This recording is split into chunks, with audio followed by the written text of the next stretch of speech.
Welcome to the Carousel of Happiness podcast. I'm your host, Allie Wagner. On last week's episode, we met seer, healer, and artist Cypress Willet. We talked about her journey from ER nurse to healer and artist, how ritual allows her to communicate with her helping spirits, and how she put Archangel Michael to the test. At the end of our conversation, she generously invited me to experience her shamanic services firsthand. So that's what we're going to talk about on today's episode. On today's episode, I'll share with you what it was like to experience the shamanic practice of soul retrieval with Cypress. I went down to her healing space in Longmont a couple of weeks ago and had one of the single most life-changing experiences of my life. Truly. So I'll tell you about that, plus I'll share a little bit more about Cypress's artistic contribution to the carousel, how she used ritual to call a $1.25 million house into her experience, and how you can identify the symptoms of soul loss. Let us begin with today's story.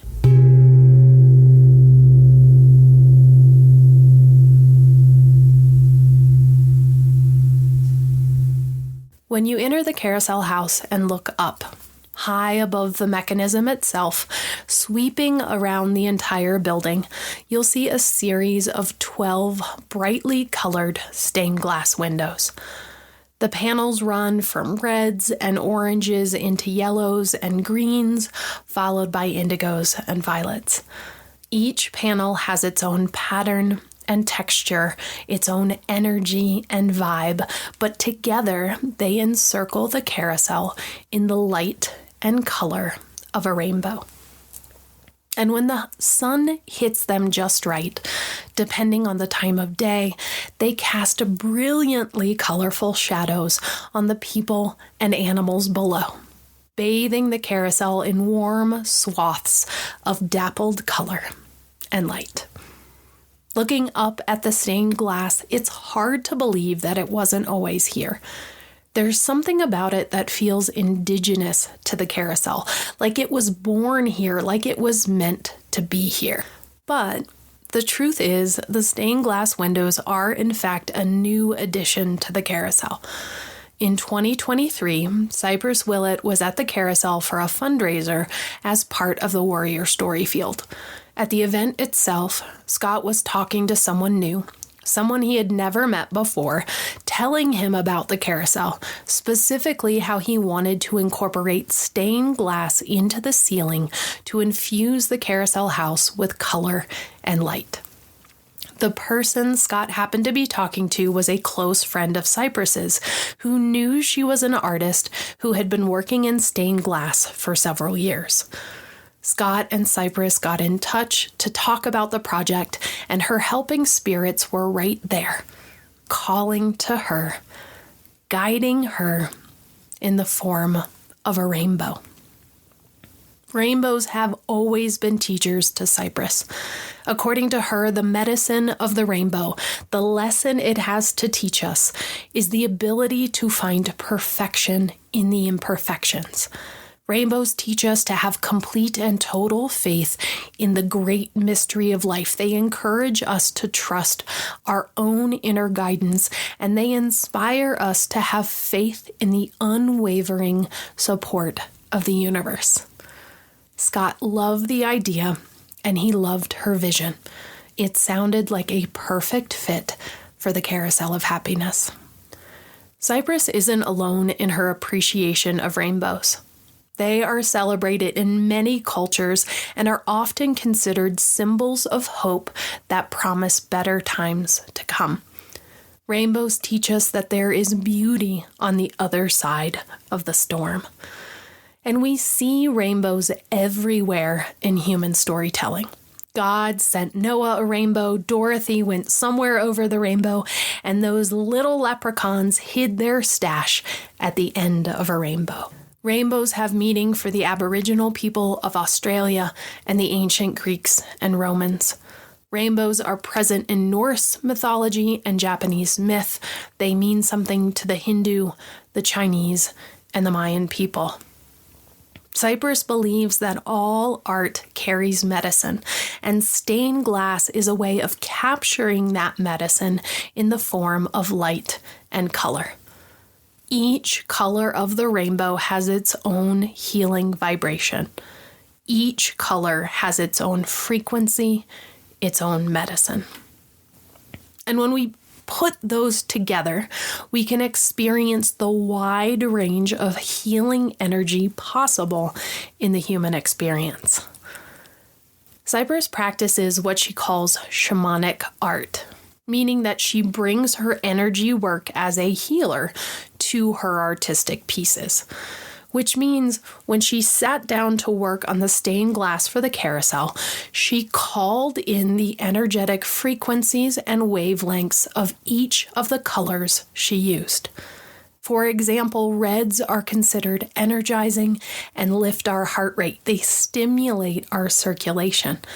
Oranges support emotional balance and stimulate creativity, and blues are soothing and support mental clarity. So, Cypress channeled all of this healing energy into the piece. She also imagined the joy that the glass would bring to visitors visiting the carousel and added that energy into the work. She also remembered personal experiences with rainbows.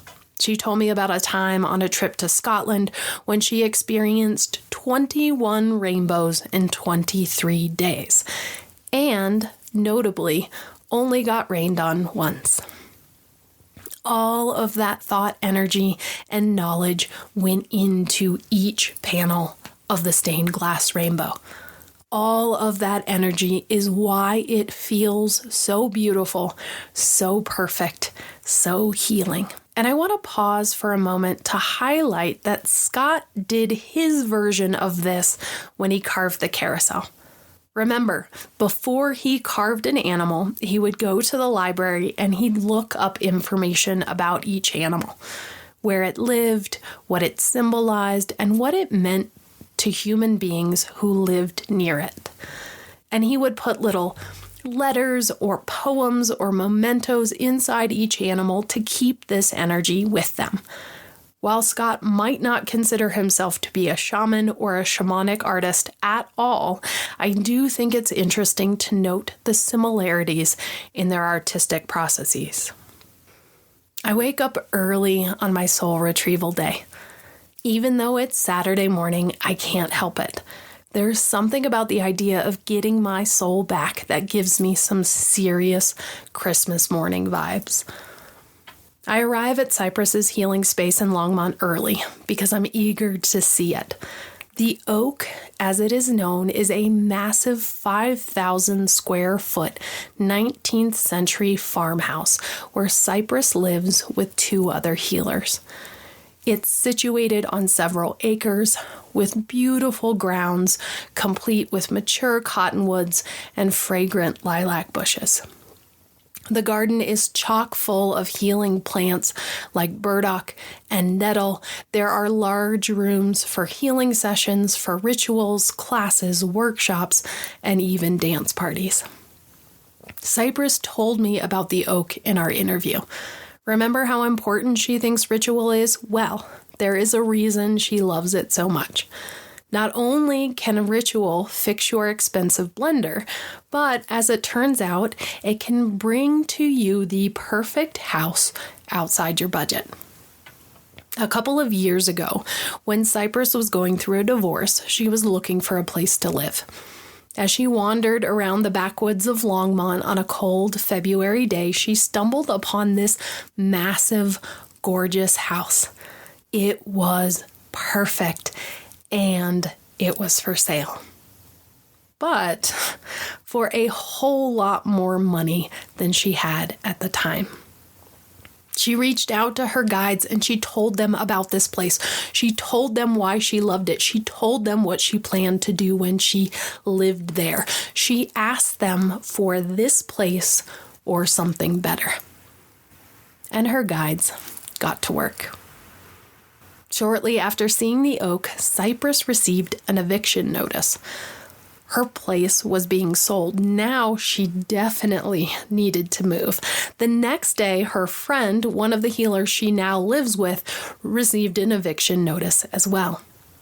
Since they did not have the money to buy the oak, which was over $1 million, they started looking for other places. They also started working with Ritual, asking their helping spirits for guidance and support during this transition, asking them to find a place for them to live and do their healing work. They asked that that place come to them easily, on budget, and in perfect timing. And they waited, and waited, and waited. 2 weeks before she needed to move, Cypress still did not have a place to live. She and her roommates had found another place, but it had fallen through, and it didn't feel right at all. Then, nothing. That's when she started to worry. Dare I say, freak out just a little bit. One day, in between freakouts, she heard a voice in her mind. It told her, search on Craigslist. Fine, she thought, whatever. At this point, she just needed a place to live. At least she might be able to find something on Craigslist that was tolerable until she found the right place. So she pulled up Craigslist and searched available rentals, expecting to see more and more of the same. And there it was. The oak. For rent. And the price? It was exactly what she and her roommates could afford. They moved in shortly thereafter, right on time and right on budget. So I'm sitting on the porch of this giant farmhouse, knowing the story of it, overlooking the pool, mind you. Yes, it has a pool. And I can't help but get excited. If she was able to do this, to bring this into her life, what would she be able to do for me? Cypress asked me about what my personal goals are for the session. What was it that brought me to her? How did I hope to feel when I was done? I tell her I have the sense that something happened when I was little. When I was 7, my mom got diagnosed with non-Hodgkin's lymphoma. We moved overseas for the first time, and I broke my arm. All of this happened in the span of a couple of months. And there's something about that time period that feels like a pivot moment, a moment that separates time into buckets, the before bucket and the after bucket. Before that time, I have brightly colored memories of being a silly, silly little girl. Before was a time of sunshine and creativity. I remember dancing and laughing, running around outside, swimming in the pool. I was a delightfully feral, sweet little girl. After that time period, however, my memories feel different. Their colors more muted. The details fuzzier. That time in my mind feels more sepia-toned than the era that preceded it. And there's something that's always nagged me. I don't remember how I broke my arm. I know it happened the first day my mom got chemotherapy. We were living in Spain at the time, but the closest military facility that offered treatment was in Germany. So she traveled back and forth from Spain to Germany every single month for 4 years to get treatment. And the day of her first treatment, I remember playing on the jungle gym in our neighborhood. And then, just like that, I remember being in the ER. No recollection of what happened, though I do remember lying to the doctor about what happened. And I don't typically lie. And I hadn't thought about this memory in a long, long time, but recently, coincidentally or not, an acquaintance asked me if I had ever broken a bone. At first, I told him no. And then I realized, after a beat, that I had broken my arm. But for the last 30-ish or so years, I hadn't thought about it. I had moved on. I was living my life not realizing something was missing, not realizing it wasn't normal to feel the way that I felt inside. I didn't know it wasn't normal to feel a constant, nagging, low-grade hum of anxiety underneath everything you do. I did not know it was not normal to feel a pit in your stomach when you do virtually everything. I had gotten so used to ignoring it. I had gotten so used to tuning it out. But as I mentioned last week, it was getting harder and harder for me to ignore the sensations inside my body. Every time I took a step toward things that mattered to me in my life, the louder and stronger the sensations would become. But I'm tough, so I just ignored it and did what I needed to do anyway. But at this point, I couldn't do it anymore. The situation was untenable, which was why I was sitting on her porch. I was tired of feeling yucky, and I wanted to feel better. And apparently, I'm not alone. Soul loss is a common occurrence in human society, and it can go unrecognized for years, if not lifetimes, because we don't really talk about it in Western culture. There are many causes of soul loss, to include trauma, illness, and situations of high stress. During these moments, a small portion of your soul's energy can fracture and leave. It does this in order to avoid the trauma and preserve itself. It does this to protect itself. Other common causes of soul loss are grief, shame and guilt, codependency, or substance abuse. But what's interesting is that a more widely common cause of soul loss is not being true to oneself, by disowning or disallowing parts of yourself in order to fit in with the collective. In fact, most modern soul loss isn't caused by traumatic events per se, but by us voluntarily hiding a part of our own soul away to fit in with our families and our cultures. We dismiss parts of ourselves in order to avoid rejection, criticism, punishment, or shame. Symptoms of soul loss include a felt loss of connection with one's surroundings, oneself, or one's body. Sensations of feeling empty, feeling numb, or not feeling anything.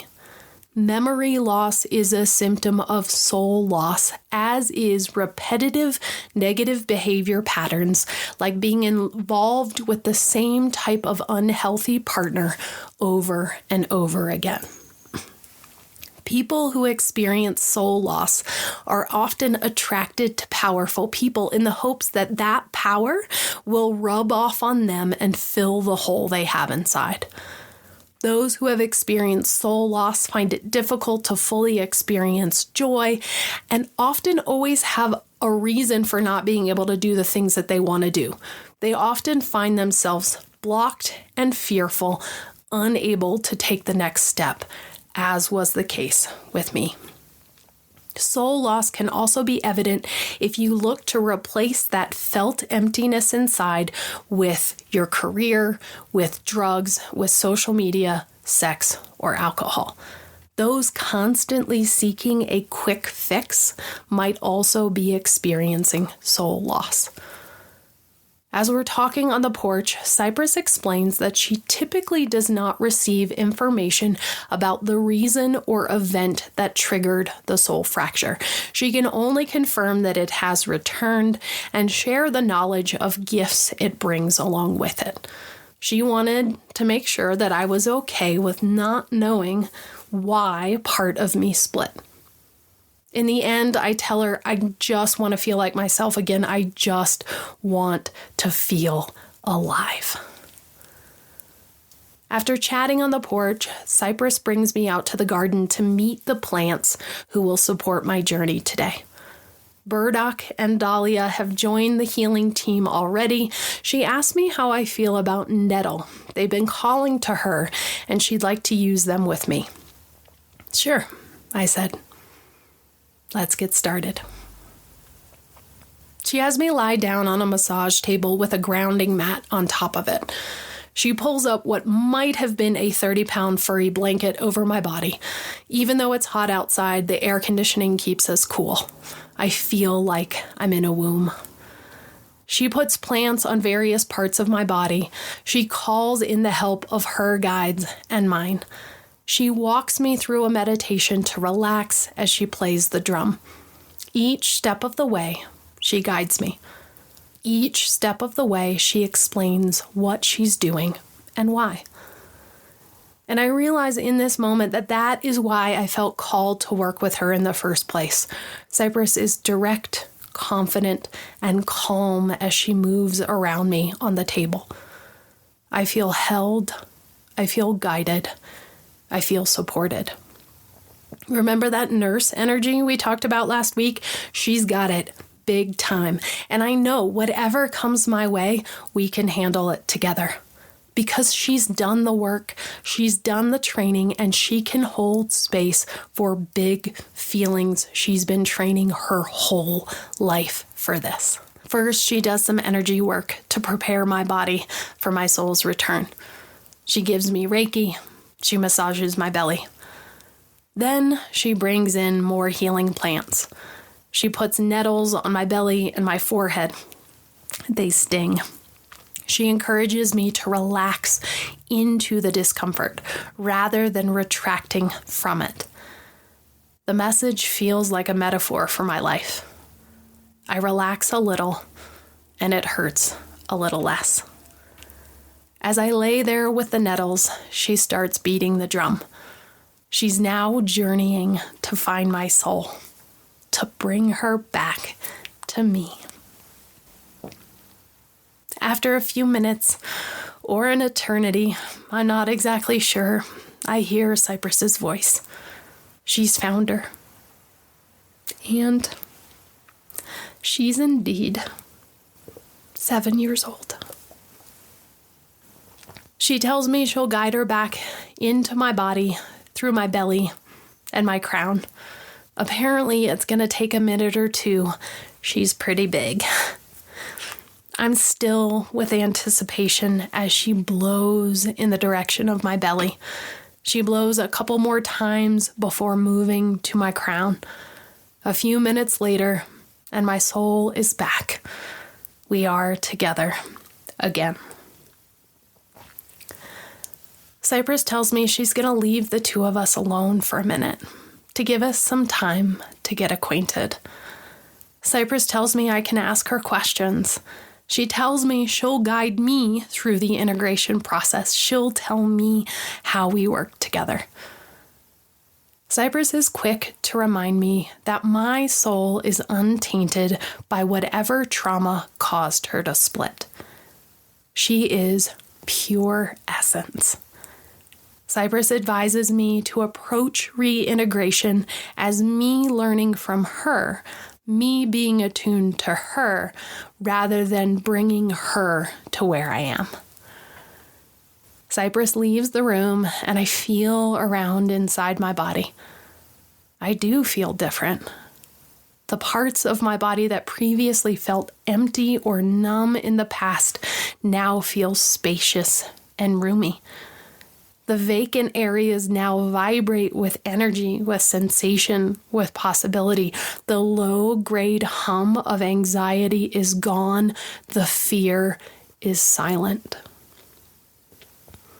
I tell my soul, I'm sorry. I start to cry. I promise her whatever happened will never happen again. I ask for her forgiveness, and I thank her so very much for coming back. We've only been together a couple of weeks now, but my soul and I are really enjoying each other's company. And I see outward indications that life is different everywhere. My relationships have improved. I feel more positive and upbeat, and life seems easy and doable now. I can feel a lightness in my beingness that I'm only starting to understand and in turn be able to describe. If you are interested in learning more about Cypress's services, check out our website in the show notes. She's accepting new clients now, and her work is capable of addressing a wide range of physical, mental, emotional, and spiritual ailments. If you are like me and have had something going on for longer than you can even remember at this point, and everything else has not worked, it might be time to pay her a visit. Or you can support both her and the Carousel by adopting a panel of the stained glass rainbow at the Carousel. Each individual stained glass panel is up for permanent adoption, and you can honor someone you love forever and ever with the healing medicine of her work. Check out the show notes for more information. In the meantime, take care, be well, and as we like to say at the Carousel of Happiness, don't delay joy. And we'll see you next time around. Beginnings and endings are only pretendings. I'll see you next time around.